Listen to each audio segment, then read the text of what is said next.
Nangyaring taas ang kanang kamay at wikain ang mga sumusunod. Ako, si Ferdinand Romualdez Marcos Jr. Si Ferdinand Romualdez Marcos Jr.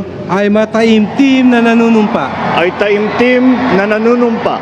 Natutuparin ko ng buong katapatan at sigasig Natutuparin ko na buong katapatan at sigasig ang aking mga tungkulin ang aking mga tungkulin bilang Pangulo ng Pilipinas, bilang Pangulo ng Pilipinas, pangangalagaan pangangalagaan at ipagtatanggol at ipagtatanggol ang kanyang konstitusyon. ang kanyang konstitusyon. Ipatutupad ang mga batas nito, Ipapatupad ang mga batas nito, magiging makatarungan sa bawat tao, magiging makatarungan sa bawat tao, at itatalaga ang aking sarili at itatalaga ang aking sarili sa paglilingkod sa bansa. sa paglilingkod sa bansa. Kasihanawa ako ng Diyos. Kasinawan ako ng Diyos. Congratulations, Mr. Maraming President. salamat.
Excellencies, ladies and gentlemen, the President of the Republic of the Philippines, President Ferdinand Romualdez Marcos Jr.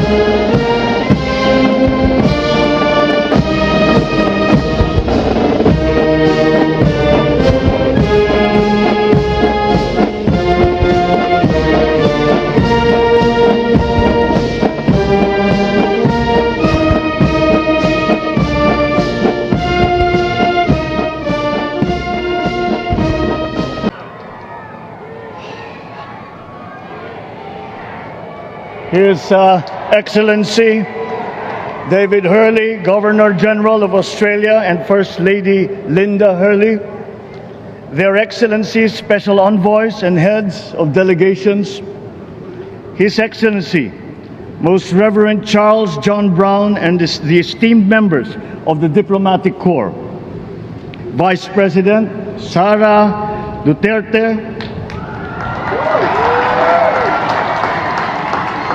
President Fidel Ramos, President Joseph Ejercito Estrada,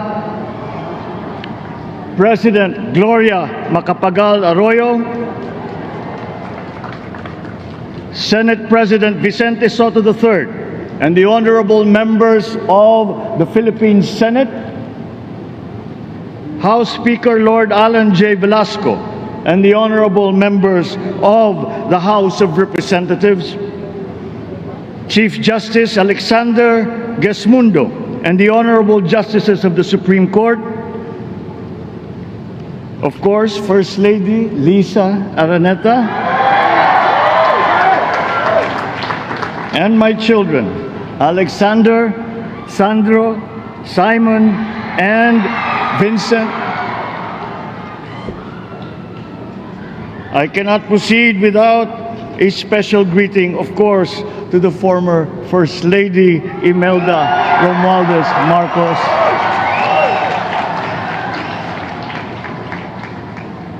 Other distinguished guests, ladies and gentlemen, my friends, ang aking minamahal na mga kababayan, magandang tanghali po sa inyong lahat. This is a historic moment for us all. I feel it deep within me. You, the people, have spoken, and it is resounding. When my call for unity started to resonate with you, it did so because it echoed your yearnings, mirrored your sentiments, and expressed your hopes for family, for country, and for a better future. That is why it reverberated and amplified as it did, to deliver the biggest electoral mandate in the history of Philippine democracy.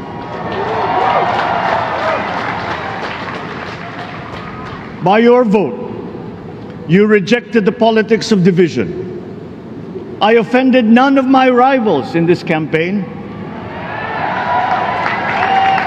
I listened instead to what they were saying, and I saw little incompatibility with my own ideas about jobs, fair wages, personal safety, and national strength, and ending want in a land of plenty.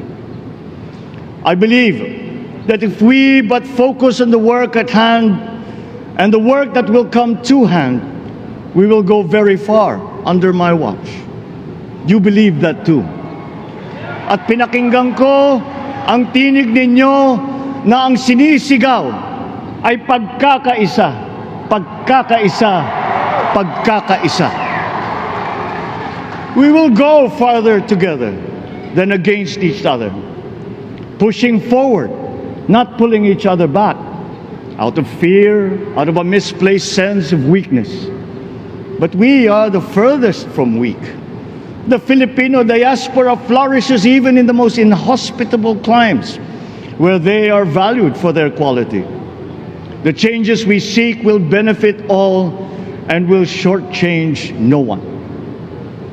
I was not the instrument of change. You were that. You made it happen. I am now. You picked me to be your servant, to enable changes to benefit all. I fully understand the gravity of the responsibility that you've put on my shoulders. I do not take it lightly, but I am ready for the task. I will need your help. I want to rely on it. But rest assured, I do not predicate success on the wide cooperation that's needed. I will get it done.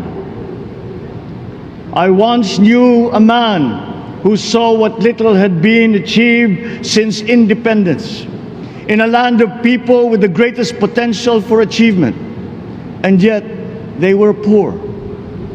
But he got it done, sometimes with the needed support, sometimes without. So will it be with his son. You will get no excuses from me.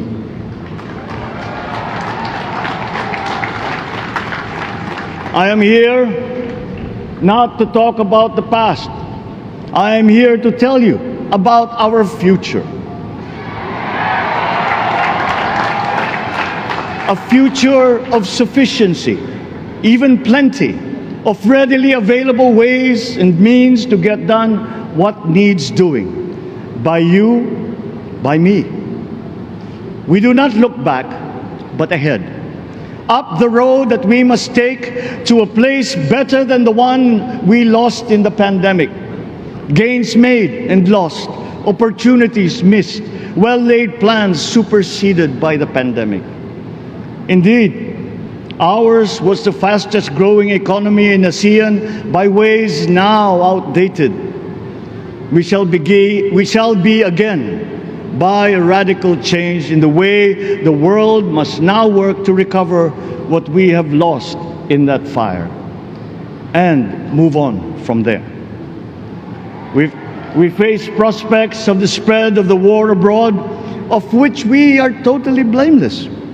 We seek friendship with all.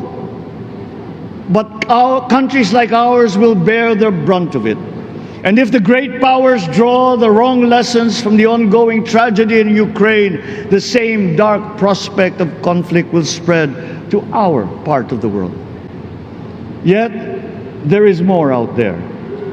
Like going forward by new ways of doing that the pandemic forces to adopt.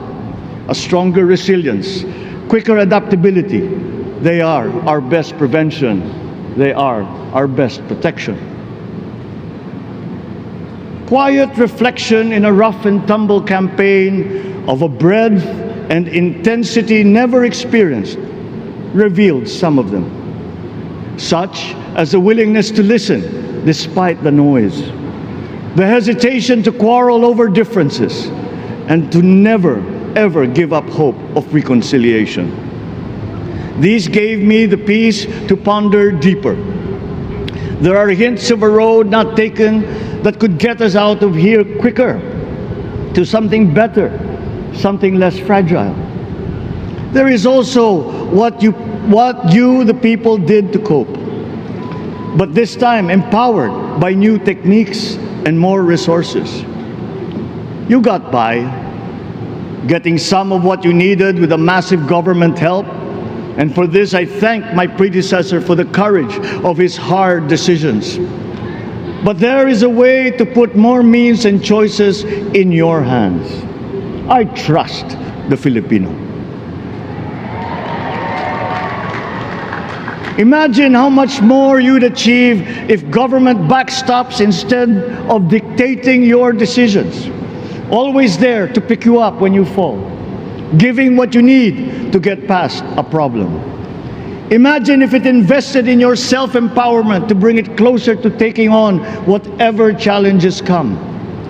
Imagine a country that, in almost every sense, is you. Now imagine what you and government can achieve together. We did it in the pandemic. We will do it again. But again, I will not predicate my promise to you on your cooperation. You have your own lives to live, your work to do, and there too I will help. Government will get as much done alone without requiring more from you. That is what government and public officials are for. No excuses, just deliver. It was like that once upon a time. I did not talk much in this campaign. I did not bother to think of rebutting my rivals. Instead, I searched for promising approaches better than the usual solutions. I listened to you. I did not lecture you who has the biggest stake in our success. And the forthcoming State of the Nation will tell you exactly how we shall get this done. In this fresh chapter of our history, I extend my hand to all Filipinos. Come, let us put our shoulders to the wheel and give that wheel a faster turn to repair and to rebuild and to address challenges in new ways, to provide what all Filipinos need, to be all that we can. We are here to repair a house divided, to make it whole, and to stand strong again in the bayanihan way expressive of our nature as Filipinos. We shall seek, not scorn, dialogue. Listen respectfully to contrary views. Be open to suggestions coming from hard thinking and unsparing judgment. But always from us, Filipinos. We can trust no one else when it comes to what is best for us. Past history has often proven that. Solutions from outside divided us. None deepened our understanding. They were always at our expense. Never forget, we are Filipinos. One nation, one republic, indivisible. We resisted and never failed to defeat foreign attempts to break up our country in my father's watch. His strongest critics have conceded that. So let us all be part of the solution that we choose.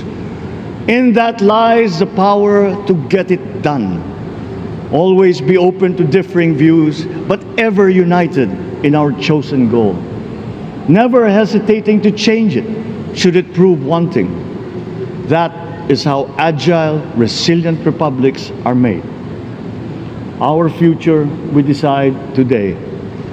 Yesterday cannot make that decision anymore, nor can tomorrow delay it. The sooner we start, the surer and quicker the prospect of achieving our future. These are troubling times. What's happening to others can happen to us, but it will not. We see what's happening. We are witness to how it is being stopped, and we have seen the glory that crowns struggle against all odds.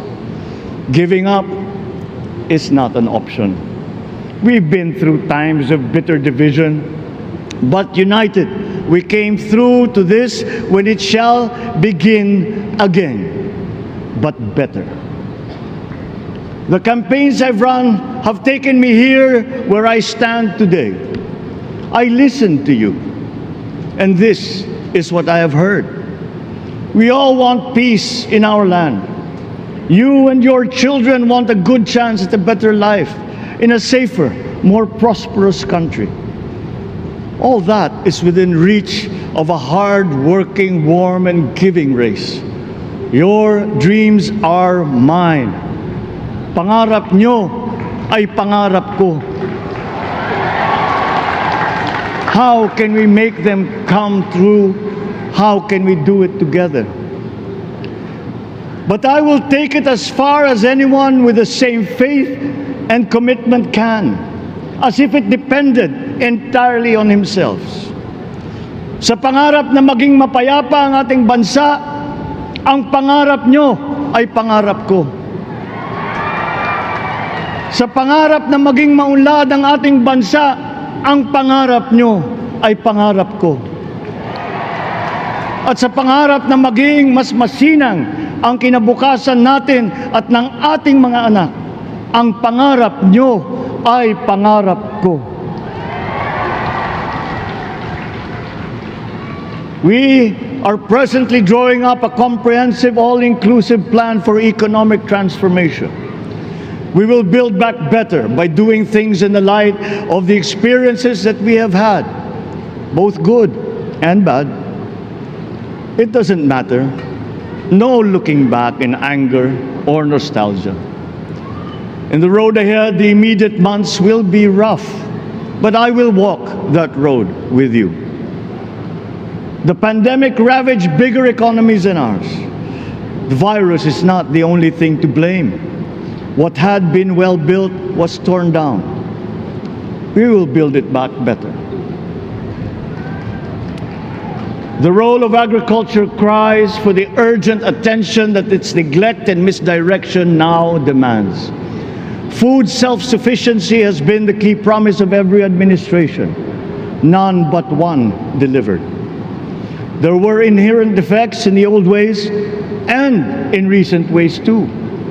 The trade policy of competitive advantage made the case that when it comes to food sufficiency, a country should not produce but import what other countries make more of and sell cheapest. Then came Ukraine. The most vulnerable when it comes to food are the countries furthest away from the conflict, those bearing no blame for provoking it. Yet they face the biggest risk of starvation. If financial aid is poured into them, though it never is, there is nothing to buy. Food is not just a trade commodity. Without it, people weaken and die. Societies come apart. It is more than a livelihood. It is an existential imperative and a moral one. An agriculture damaged and diminished by unfair competition will have a harder time, or will have no prospects at all of recovering. Food sufficiency must get the preferential treatment the richest free trade countries always gave their agricultural sectors. Their policy boils down to don't do as we do. Do what we tell you to. I am giving that policy the most serious thought if it doesn't change or make more allowances for emergencies with long-term effects.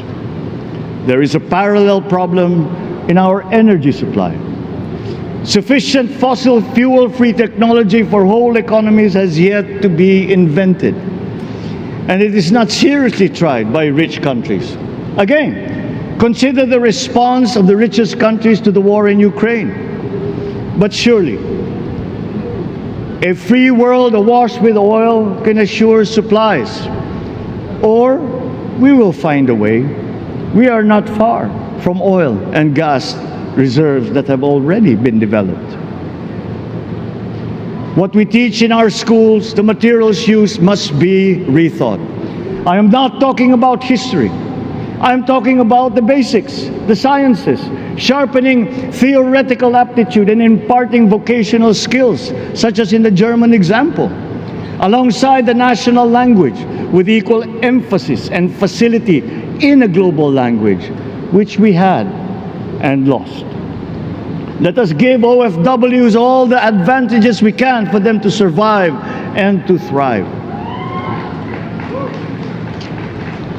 Our teachers from elementary up are heroes fighting ignorance with poor paper weapons. We are condemning the future of our race to menial occupations abroad. Then they are exploited by traffickers.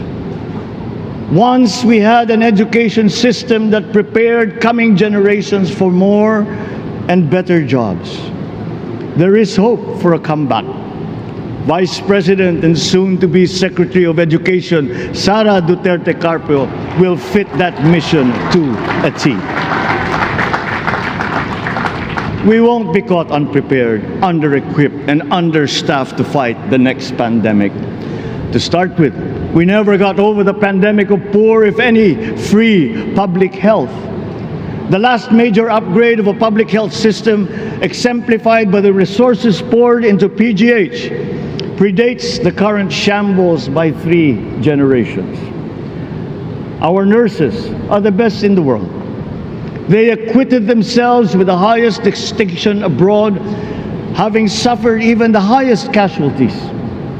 With the same exemplary dedication at home, they just got by.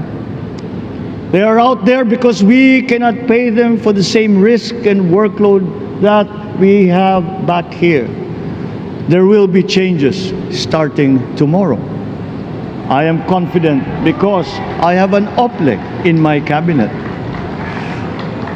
There were shortcomings in the COVID response. We will fix them out in the open. No more secrets in public health. Remember, I speak from experience. I was among the first to get COVID. It was not a walk in the park. My father built more and better roads, produced more rice than all administrations before his. President Rodrigo Roa Duterte built more and better than all the administrations succeeding my father's. Much has been built, and so well, that the economic dogma of dispersing industry to develop the least likely places has been upturned. Development was brought to them. Investors are now setting up industries along the promising routes built. And yet, the potential of this country is not exhausted. Following these giant steps, we will continue to build. I will complete on schedule the projects that have been started. I'm not interested in taking credit.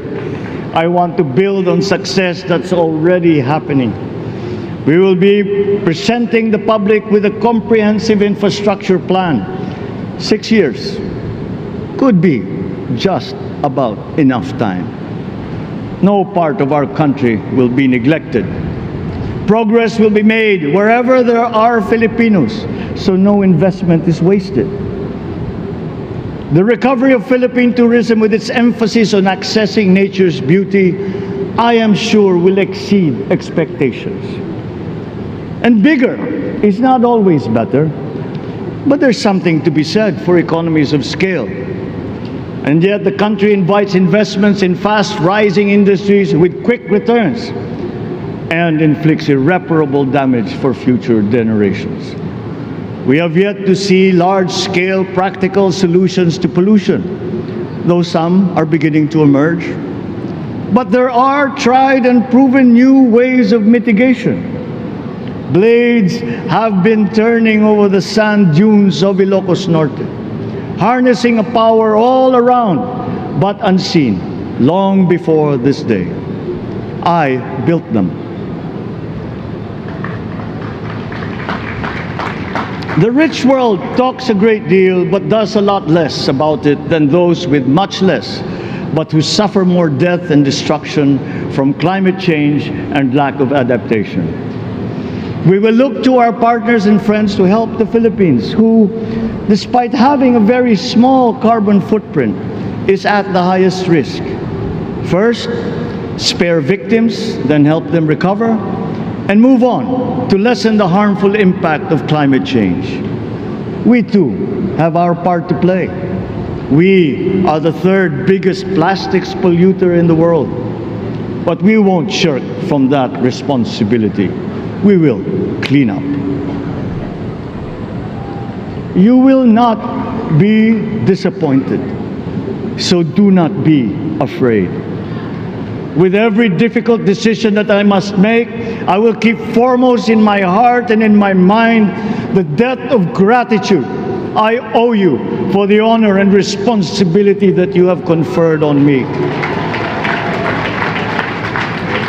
Whatever is in a person to make changes for the better of others, I lay before you now in my commitment. I will try to spare you. You have your other responsibilities to carry. But I will not spare myself from shedding the last bead of sweat or giving the last ounce of courage and sacrifice. And if you ask me why I am so confident of the future, I will answer you simply that I have 110 million reasons to start with. Such is my faith in the Filipino.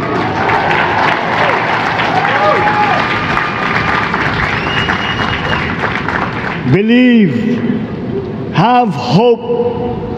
The sun also rises like it did today and as it will tomorrow.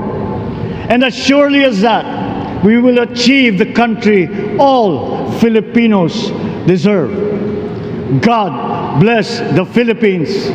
God bless our work. Maraming salamat po sa inyong lahat. Mabuhay ang Pilipinas. Magandang tanghali po. We will now have a photo opportunity with President Ferdinand Romualdez Marcos Jr. May we invite the first family on stage. First Lady Liza Araneta Marcos, Ferdinand Alexander Sandro Marcos, Joseph Simon Marcos, and William Vincent Marcos.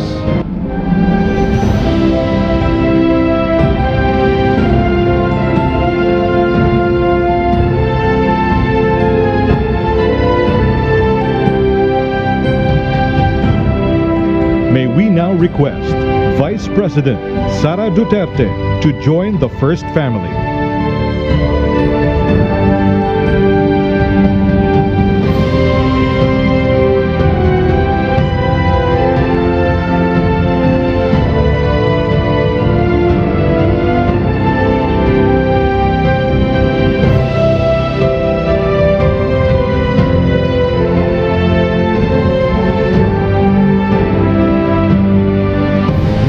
Request on stage Chief Justice Alexander G. Gesmundo and Senate President Vicente Soto III to join the First Family.